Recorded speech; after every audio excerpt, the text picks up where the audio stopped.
Hey guys, how's it going? Today I wanted to talk about the question of what is heaven, because this can be a topic that isn't often understood.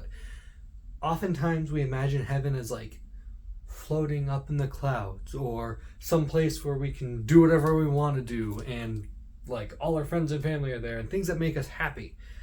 But these are not the ways that the Catholic Church understands heaven.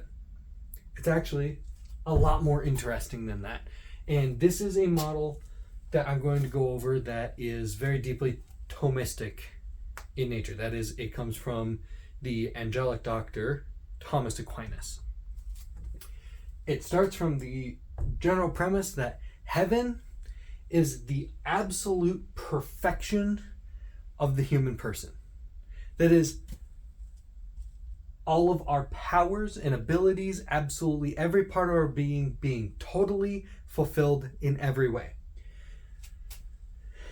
Happiness in philosophy is not just describing the emotion of being delighted or enjoying a thing, being happy.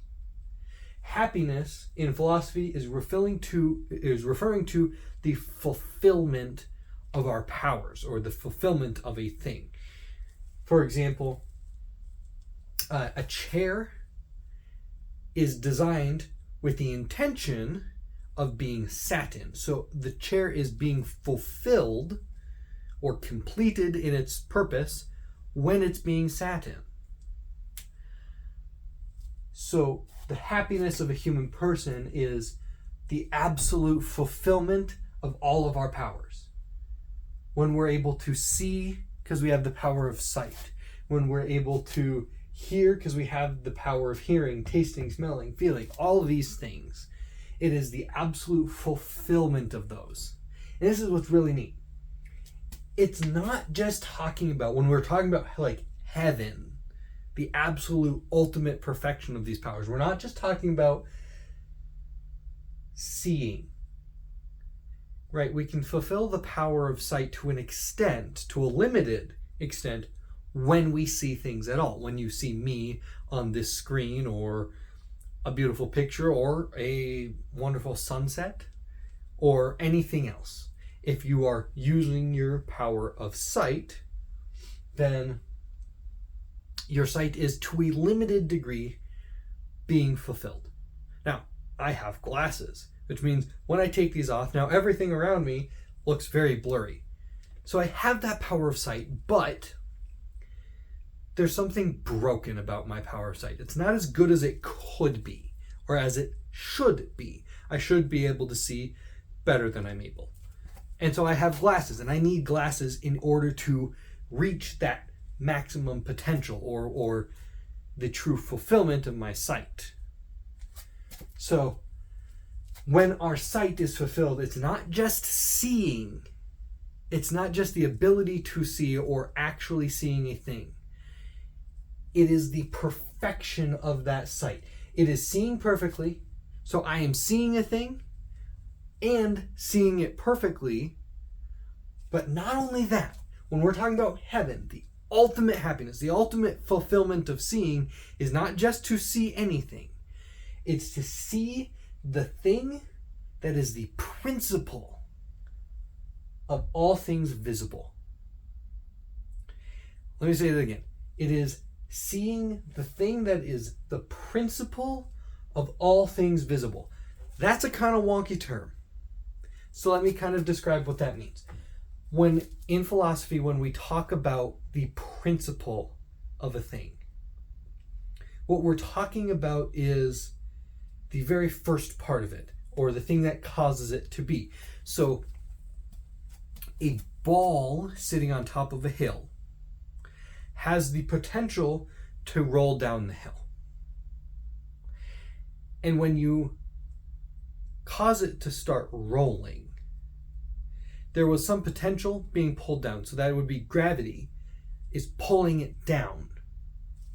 So when you push it into motion, when the ball goes into motion and is actively rolling down the hill and continuing to keep rolling down the hill, it is because gravity is continuing to pull it down the hill. That would be gravity is the principle of the ball rolling down the hill, or the principle of descent, or the principle of falling, more so. It's that first thing that is necessary for all else related to it to occur. So a ball rolling down a hill needs gravity to pull it down the hill. So the principle of falling or rolling down a hill is gravity.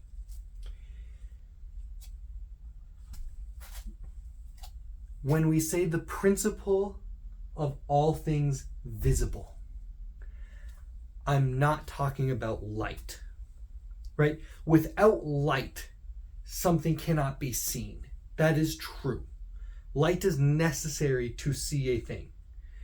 But we're not talking about just that. We're not just talking about seeing light. We're talking about the thing that makes it so that light is visible to our eyes. Right? The thing that makes it so that light is visible to our eyes.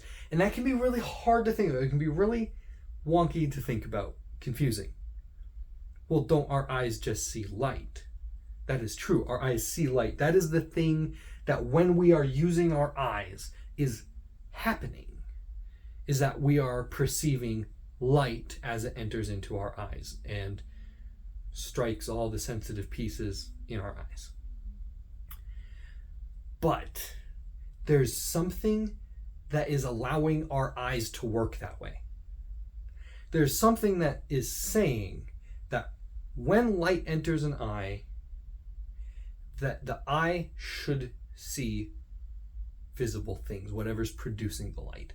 There is something that makes that structure, that system, to be the way it is. So when I say the principle of all things visible, I'm talking about seeing the thing that makes light visible to us, that makes that system the way that it is. That's what the ultimate fulfillment of sight is. Not just seeing a thing, but seeing that which makes things to be seen. And it's the same for hearing, or tasting, or smelling, or feeling, or any of our five senses. The principle of those five senses, so those senses are fulfilled when united with the principle of the sense. Not just what we are sensing, but the thing that allows us to sense those. Here's the thing. The five senses are not the only human powers. So by describing all of this, by describing the fulfillment of our sight, I'm not describing a whole person, am I? I'm describing five distinct powers that a person has. But we have more than that. We have more than our five senses. We have what are referred to as the higher powers. See, animals have these. Animals tend to have these in much greater capacity than humans. But an animal doesn't attain to God or to heaven the same way that a human does. And that's because humans have the higher powers. These are powers like the power of imagination or the power of emotion and creativity. Now again, animals have the power of emotion, but there's something more going on here. We also have imagination and creativity, and it ultimately comes down to the power of intellect. That is the highest power that humans have, is our power of intellect. And now, when philosophers talk about intellect, we're not just saying like being really smart. We're not just saying the ability to know a lot about science or math. We're talking about the power of the mind to be rational, to understand the things around us. Thomas Aquinas puts it like this. The soul makes our body move. It makes us be alive. Plants have a soul that makes them be alive. They have the power to move themselves. Animals have the power to move, to hear, taste, touch, smell, feel, or to have emotion, right? So their soul is connecting them to the world around them in the way that they can see. I can see the things around me. I can see this whiteboard. I can see my camera in front of me. All y'all sitting there. I don't really see you there, but whatever. But humans don't just have the power to see, to know a thing by sight, or hearing, or tasting, or touching. We also have the power to know a thing rationally, to know the logical framework that makes it the way that it is. We don't just see light. We're able to understand that light is a particle and a wave, and it moves through space in a certain way. We can understand the structure, the rational, logical structure behind the thing.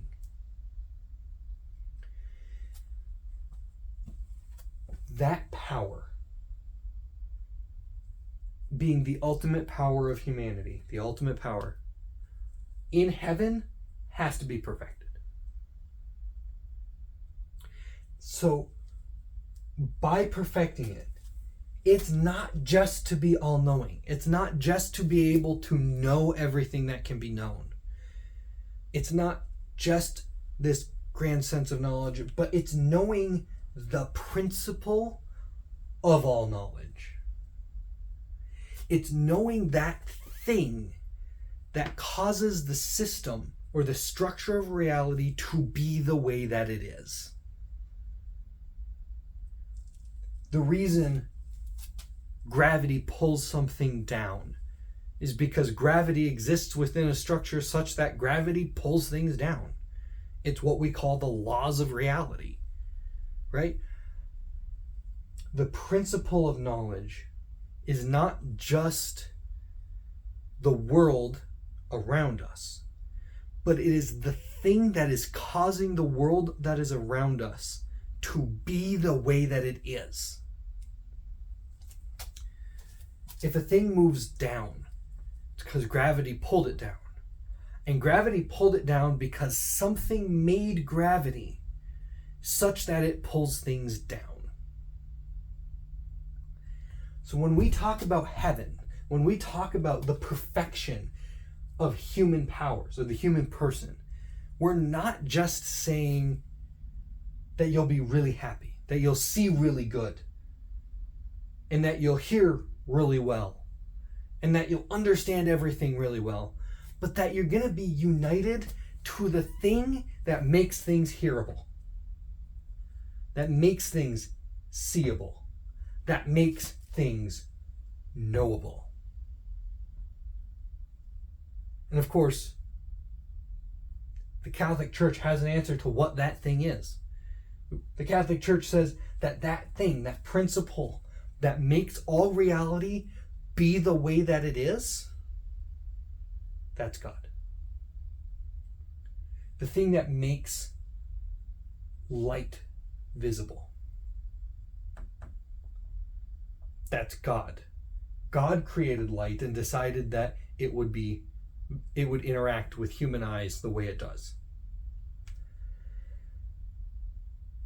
When we enter into that perfect relationship with God, the thing, God being the thing that makes all else be the way that it is, when we enter into a relationship with Him, our imagination will be perfected. We will be able to imagine a thing in absolute perfection, in unity with the thing that causes imagination to be.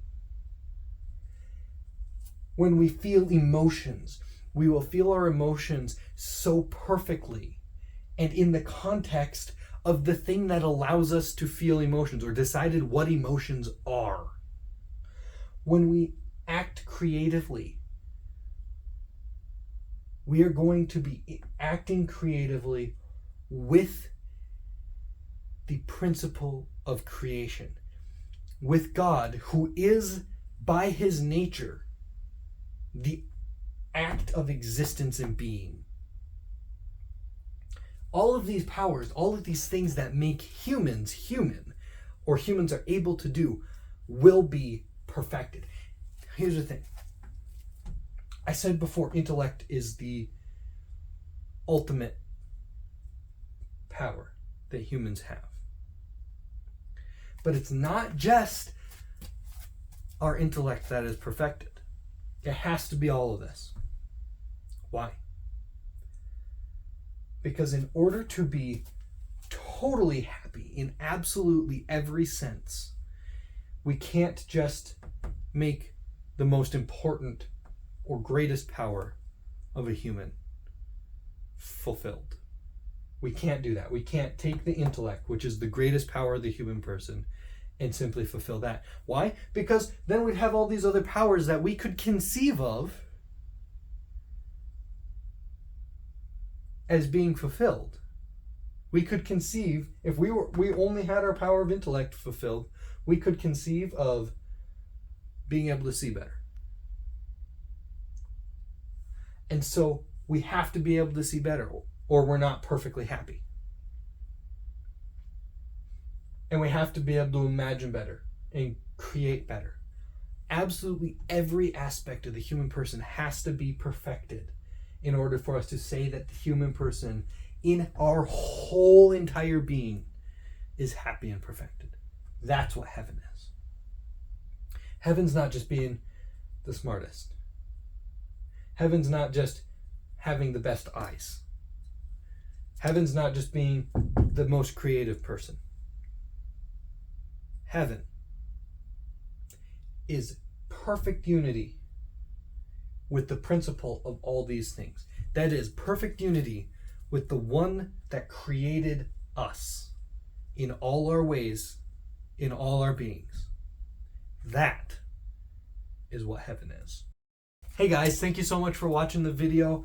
If you liked it, please give it a like. If you want to see more like it, hit the subscribe button. Don't forget to ring the bell. That way you'll get notified when I upload more videos just like this. If you have any questions, comments, arguments, anything like that, throw it in the comments box. I'd love to hear what you guys say, and I love to try and make videos about the kind of comments you're interested in. So, thank you guys so much for watching, and I'll see you in the next video.